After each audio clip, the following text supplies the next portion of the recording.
The future of work is about to change, at least for some people. Over the last few decades, the 9-to-5 has been ridiculed for its dehumanizing aspects thanks to the iconography of cubicles, employee of the month portraits, and office life. The image is better nowadays, even with open-plan offices and free foosball tables. That's why for some, the 40-hour work week is a false reality, manufactured by exploitative industries who base their reasoning on a society which no longer exists. For others, it's a sign of stability and prosperity, which we should be thankful for now that technology has become a great equalizer. But whether you think the gig economy will usher in financial utopia or economic catastrophe, there's one thing we can agree on. The 9-to-5 is a culmination of humankind's fusion with politics, economics, and labor. If you don't know where it came from, you won't know where the labor market is going. So it's time to learn how history works as we evaluate the evolution of the 9-to-5. This week's lesson is sponsored by Soylent. Soylent is a complete nutrition brand with a science-based take on health and wellness. They provide a great tasting, perfect synergy of macro and micronutrients backed by science. But don't trust me. Trust the third-party clinical study supporting Soylent. I've been drinking the Soylent meal replacement shakes for breakfast. Instead of spending time cooking an unnutritious breakfast, I've found it's an easy thing to do to just grab it out of the fridge and enjoy it in the morning. Good nutrition should be a right, not a luxury, and Soylent is an affordable way to get that necessary nutrition every morning. And they give back, having donated more than 6 million meals through their Soylent for Good programs partnering with food banks, homeless shelters, and more. I've been using Soylent for a few weeks now, and it's pretty much replaced my breakfast in the morning. I love Soylent, and you will too. Get Soylent by using the link in the description below. The first 500 people to use the link and code HHW30 will get 30% off their first subscription with Soylent. From dawn till dusk. Serfdom continued until the medieval period, when a shakeup of society paved the way for a degree of worker autonomy. The first job that provided more freedom was with that of a farmer. Whether or not you were willing to toil in a lord's field or had your own farm, your shift started at the crack of dawn and ended with the setting sun. The hours might have been long, but at least it was nature in charge of the clock and not the crack of a slave master's whip. However, whereas the Egyptian slaves would be working all year round, a medieval farmer would have off-seasons depending on what crops would be planted or harvested. Spring was the time for plowing fields and sowing seeds. Summer was growing crops as well as farm maintenance and raising livestock. Autumn was harvest. That meant all hands on deck, which likely included any young people to help bring in the yields. As for winter, that was when you planned for the next year and repaired your tools in anticipation. Depending on the size of the farm, females might be devoted to preparing food and housekeeping, while males focus on growing produce to store or sell. Yet, despite the harsh conditions, you would have time for leisure. This marked the first real time that workers had more choice over when not to work. Summers had plenty of days off. Villages had solstices to celebrate, and religious calendars helped navigate yearly attitudes towards work and play over the coming centuries. It may not seem like much to us, but the concept of time having value was huge. Without it, we would not have been able to invent things like an hourly wage. And if running your own farm was too much, you could be a farm hand. Think of these as the basis for freelance work. You could shop around your skills for the best price and strike up a good enough relationship with the client to return to for the next season or year. Maybe you worked in exchange for board and food instead of coin, but you at least could be assessing the value that you bring to the table. Bit by bit, the constraints of work placed on the laborers from the slavery of yore were easing up. Even if agriculture wasn't for you, the emergence of markets and trade meant pathways to alternative work, like crafts. Blacksmithing, fishing, and leatherworking often stayed in families, though it was possible to become an apprentice or change industry altogether. Even bards and chefs could earn their keep. There may not have been any formal regulations or work rights on paper, and the need to fill your belly would always be a driving force. But the slow emergence of a labor market would be needed for the next stage of the evolution of the 9-to-5. Blood and sweat, steam and soot. I don't know if you've heard the news, but the Industrial Revolution was kind of a big deal. The advancements in technology changed the way we viewed labor forever. Machines made previous work easier or obsolete, and the economic boom saw value in labor which produced wants as well as needs. But as plentiful as job opportunities now were, a worker still had to fight tooth and nail to get hired. Contracts didn't exist, and it would be a while before unions gave laborers protections from exploitation. So, instead of waking up at dawn to grow your food, you'd have to get up early to beat the crowd at the factory gates or docks if you wanted to be picked for that day's work. And if you missed out, you'd have to kiss goodbye to a day's wages. You could try another factory, but going solo wasn't easy. Early automation eradicated so much craftswork that only masters in their field could compete with the industrial level output. Not that you complained. If you got on the wrong side of a factory owner, you'd never be hired again, which just meant some other chump would get your spot. Even if you weren't hired, your timetable was out of your hands. The rhythm of a working day was no longer to the melody of Mother Nature, but to the beat of factory machines. This was because everything had to work in sync, including machine maintenance and routine inspections. And with an economic boom, factories had reason to outcompete rivals. This meant society now had a formal workday. Before, shifts were structured around how long a slave needed to rest, or what could be done on a farm. Those restrictions were out of the window. Gone were the seasonal demands or the project requirements. Now it was all about what time frame was the most productive for the factory owners, which, it turned out, was all day, every day. Well, almost. Workdays were a strict 12-hour shift, maybe more. Lunch break? Forget it. You only had the Lord's Day off too, so forget the leisure time that your medieval ancestors were blessed with. A 40-hour workweek was simply not on the cards. Even children joined the workforce. In previous eras, their weaker bodies were a hindrance on building sites or farms. Now, their nimble fingers were perfect for catching debris between the weaving blades of a machine. This alone split up the workforce. This meant you could lose work by simply being the wrong age or height. You can argue these were the emergence of job descriptions. But that's just the good side. At least you were in a city or town with your family. Imagine being a miner.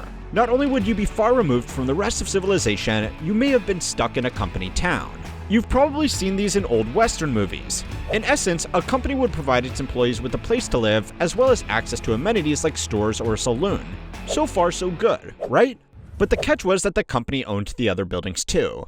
The salary you spent in the store went back into your master's hand. Some company towns didn't even pay you a real currency, but their currency, like Mickey Mouse bucks in Disneyland. Of course, you could avoid all this if you were fortunate enough to have a knowledge-based job like a lawyer or a doctor. But the knock-on effect of the Industrial Revolution altering the daily timetable for a country was that even jobs not connected with it had to work around it. Lamplighters got up early to illuminate the roads for commuting workers. Bars and taverns changed opening hours for when factories let out. And as for the ladies at night, let's just say you didn't get as many clients when the factory chimneys were smoking. But at least all this new work created new positions. Factory owners needed managers, who needed sub-managers, and so on. In effect, the corporate ladder was being created. Sure, there weren't many rungs, and most levels were out of reach for the average worker. But once the kinks were ironed out, it'd be impossible to imagine society without a 9-to-5. Clocking in for change. Henry Ford was more than an automobile revolutionary and loony anti-Semite. His attitude towards labor changed society forever, perhaps more than any other person in history. It was his ideas that cemented the 40-hour workweek. But before you get angry and start blaming him, it's worth remembering that this experiment was radical for its time. As the 20th century rolled around, labor rights had progressed a lot. Unions had emerged, contracts were normalized, laws were written to define and defend the rights of every worker, including the creation of a minimum wage. Yet there was still more to be done. It was in this context that the Ford Motor Company in 1914 saw a way to trailblaze labor reform. First, the minimum daily wage of its workers was doubled, and the workday was reduced to around 8 hours. But why? Well, the salary increase improved the standard of living for workers, which in turn saw an improvement in productivity. Ford was all about efficiency, you see. Though he didn't invent the assembly line, he did perfect it. Streamlining the process increased output, which is why the techniques have since been implemented into virtually all other industries, from fast food and coffee to advertising and software engineering. His innovation for a moving assembly line brought the production of a Ford Model T down from over 12 hours to just 90 minutes. Good for him. He had a vested interest in creating a consumer base because he needed people to afford his cars. Of course, the 40-hour workweek was also facilitated by decades of labor movements and union negotiating. For Americans, the Haymarket Affair of 1886 had been pivotal for labor forces. Chicago workers had been striking for an 8-hour day when their violent clash with police caught national attention. But it was Ford who implemented the culmination of these demands in such a way that there was no going back. After decades of campaigning, bosses finally understood why the workers' requests were good for everyone involved. Change was unstoppable. By 1938, the Fair Labor Standard Act was passed in the United States, with similar legislation happening worldwide. These policies established a universal workday, with some countries getting the ball rolling on writing bills to protect paid vacation, sick days, and maternity leave. Oh, and child labor was banned too. Let's not forget about that. But things wouldn't last. By the time the post-war generation came around, the standard 9-to-5 looked to be on its way out. The beginning of the end, right? As consumerism became the new basis for economics and formal education paved the way for high-paying work, the 9-to-5 entered its golden age, for better or worse. For example, it used to be the case that staying late at the office was just a way to get that juicy promotion. Now, it's just expected. Climbing the corporate ladder is no longer about the quality of work you do during your contracted hours, but your willingness to do work for free. What do we call someone who works for free? So what happened? Well, this decline started with the rise of office culture. Rapid expansion in the mid-20th century saw an increased demand for office workers. We're talking administrators, managers, clerks, secretaries, and even temps. Before, the office was reserved for elite board members, but soon every employee was getting their own cubicle, desk, and typewriter. As this way of life spread, its influence became so ingrained in culture that it's just how we do things. All our family time, personal life, and romantic pursuits are scheduled around the 9-to-5, even if we don't have one. And why shouldn't it? The social mobility that comes from it is the type of luxury any medieval farmer would have dreamed of. Well, the first problem about having an economic model as the foundation of our society is it's tied to the market. Multiple recessions and crashes have demonstrated the 9-to-5 is not the guarantee we were all led to believe. Plus, shifts in technology are sparking further debates over the viability of this model, especially since the COVID-19 pandemic. During that time, working from home became the new way, scratch that, the only way to get work done. At the time of writing, we are almost 4 whole years since Zoom call replaced Skype call. For a while, it had seemed this had blown apart the fallacies in the conventional paradigm, like how all employees need meetings to keep them on track. Some sociologists argued the community side of office space was no longer needed in a connected internet world. Even managers were seeing how things could be more efficient by letting employees just do their job. But critics said people were too wedded to the iconography of office life to change things completely. After all, cubicle life has featured in popular media for the last half-century that it's easy to believe that this is how things have always been done. And then there's the emerging gig economy, and ways to make money through the internet like streaming, content creation, and YouTube. Subscribe to How History Works. To some, these advancements in technology are the equivalent of what the Industrial Revolution did to the Agricultural Revolution. It's just evolution, right? They say we're on the cusp of a new labor revolution, where people can work even fewer hours with more rights and more profit. Some European countries have experimented with shortened work weeks, and results seem to be positive. But that came crashing down when the pandemic ended. Bit by bit, companies demanded their workers return to the office. The reason? A drop in profit due to a drop in productivity. It seems the initial boosts of efficiency wore off when employees got used to working in their pajamas. But others say factors like not being able to socialize or leave your house contributed to this.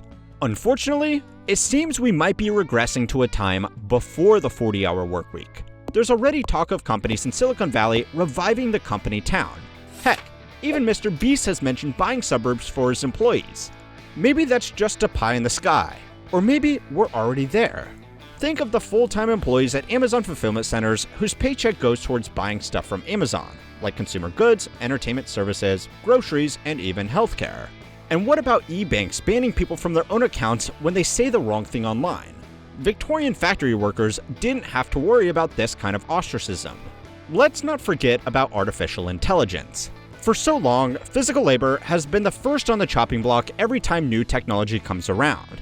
But now, it seems like knowledge and creative jobs are more at risk from computers than truck drivers and woodworkers. Time will tell whether these new leaps in technology will be the final key to unlock individual labor freedoms, or whether they'll be the new cages that bind us tighter than the slaves of ancient Egypt. The real question is, are we too early or too late? But what do you think? Are we on the verge of financial freedom, or is the 9-to-5 going to be here forever? Share your theory with us in the comments below. Now, I have to ask, do you think what you're doing today for work is easier or harder than what a medieval peasant would do? Well, we have a video on that, so go and watch that one next. And be sure to like and subscribe to keep on learning how history works.